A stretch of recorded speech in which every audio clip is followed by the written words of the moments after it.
I bought Chase this 2019 Husqvarna TE-150 in June of 2019. It has 80 hours on it now and it's time for a new piston and rings. As you can see, Chase has been extremely careful with the bike and taken very good care of it since the day he got it.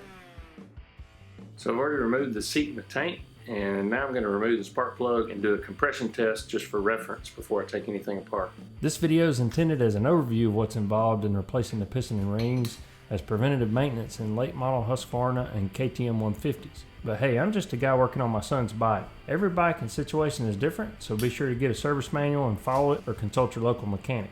You can't see this in the shot, but I am opening the throttle fully when I do this.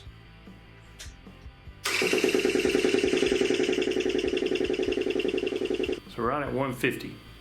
I got all my parts for this project from Max Motorsports. If you're in Central Alabama, Max Motorsports is a great resource for parts and service.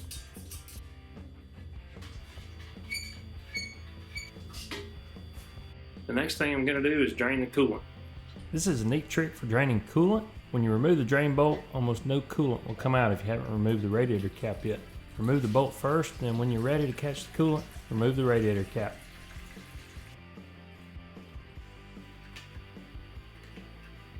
Before I reinstall that coolant drain bolt, I'm going to put a new washer on it.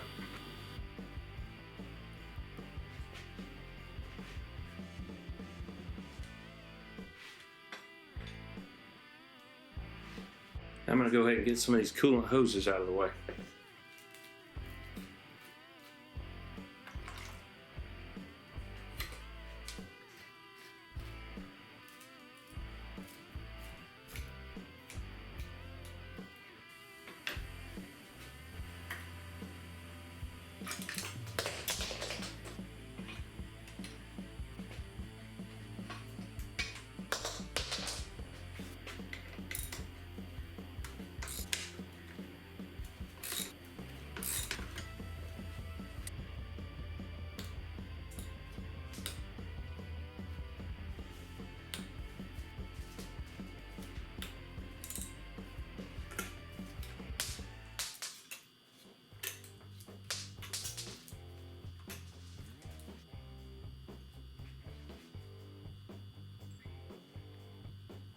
So you'll notice one of the locating pins stayed in the head and the other locating pin stayed in the cylinder.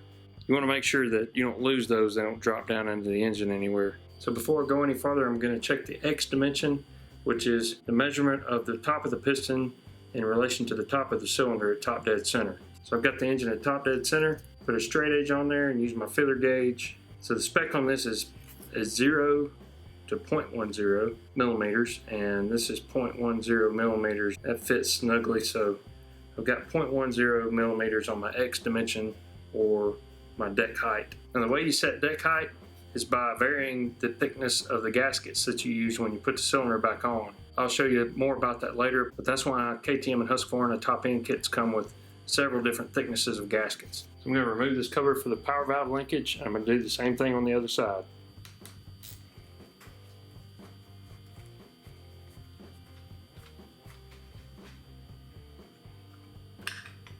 Now, disconnecting this power valve linkage is extremely simple, but you want to make absolutely sure that you don't let this little clip fall down into the engine there. So I put a rag around that opening. Got a little pick tool. I'm going to pull that clip back around.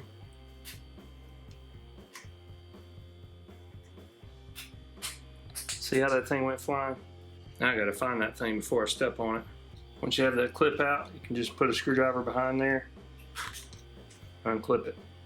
Alright, now the cylinder is ready to come off. I just need to remove the 4 bolts holding it on. Now I'll remove those in a crisscross pattern.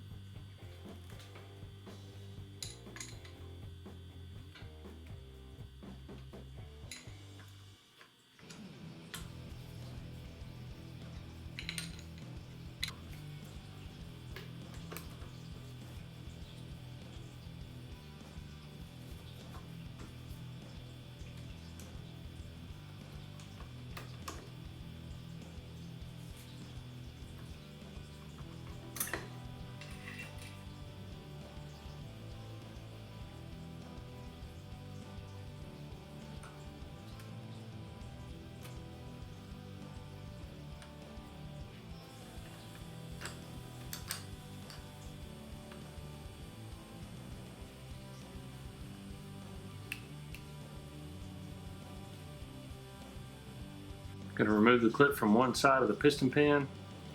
Note I've got some rags in the holes because I don't want to drop a pin or one of these circlips down into the engine. Once that's out, I can push the piston pin out.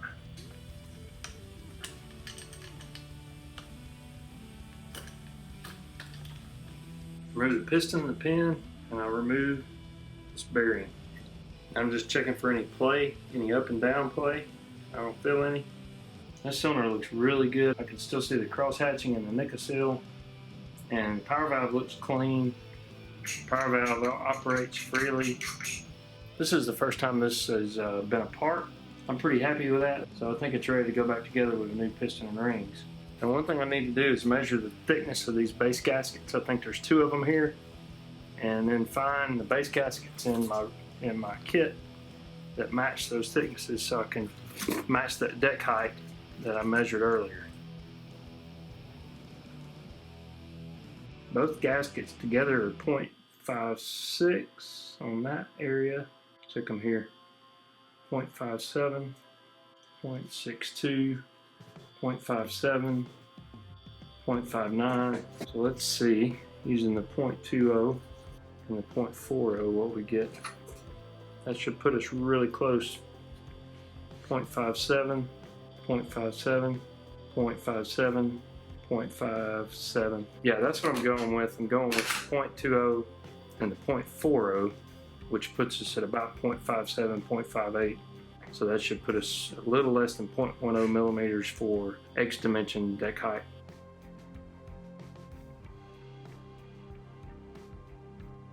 Now, I already put the circlip in this side of the piston. Note the arrow on the top points toward the exhaust.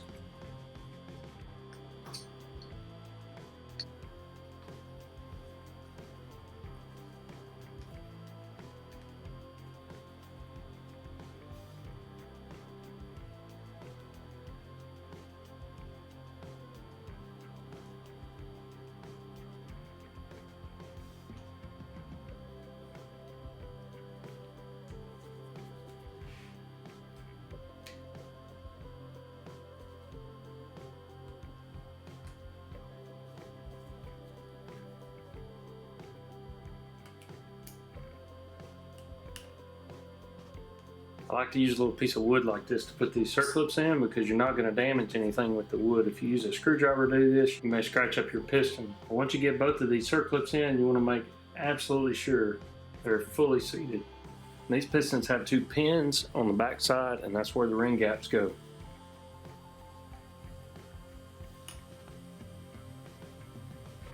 This is the trickiest part of the process and takes some patience. Make sure those ring gaps stay lined up with the pins when you're squeezing the rings inward, and take your time. You'll get it with no problem.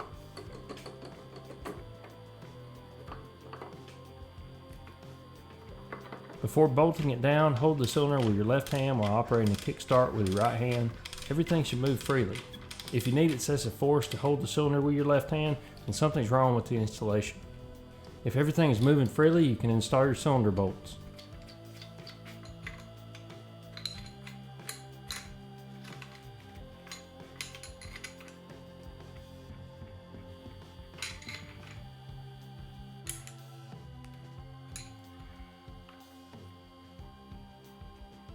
Now I'm going to recheck deck height and make sure it's not over 0.10.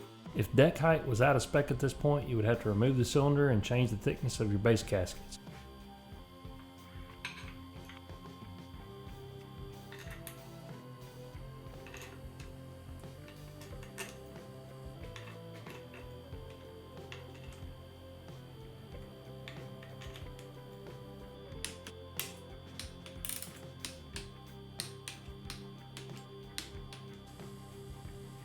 Don't forget to reinstall this gasket before you reconnect your power valve linkage.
Anytime I reinstall a tank, I like to check to be sure the throttle cable isn't pinched.